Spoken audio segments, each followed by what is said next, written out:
ఈరోజు భగవద్గీతలో 31 నుంచి 32 శ్లోకం వరకు ప్రతిపదానికి అర్థం తాత్పర్యం తెలుసుకున్నాం. గురు బ్రహ్మ గురు విష్ణు గురుదేవో మహేశ్వర గురు సాక్షాత్ పరబ్రహ్మ తస్మై శ్రీ గురవే నమః. నచ శ్రేయో అనుపశ్యామి హత్వా స్వజన మాహవే నకాంక్షే విజయం కృష్ణ నచ రాజ్యం సుఖాని చ. కృష్ణ శ్రీకృష్ణ ఆహవే యుద్ధమున స్వజనం బంధువులను హత్వా చంపి శ్రేయ శుభమును నా అనుపశ్యామి చూడజాలకున్నాను.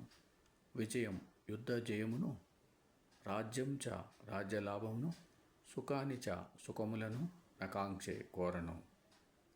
తాత్పర్యం: కృష్ణ యుద్ధంలో బంధువులను చంపడం వల్ల ఎవరికే శుభాన్ని గ్రహించలేకున్నాను. యుద్ధంలో జయాన్ని కానీ రాజ్య సుఖభోగాలు కానీ నేను కోరడం లేదు. ఓం సమ సద్గురు సాయినాథ్ మహారాజ్కి జయ. ఓం సమ సద్గురు భరద్వాజ్ మహారాజ్కి జయ. ఓం నమో వాసుదేవాయ నమః.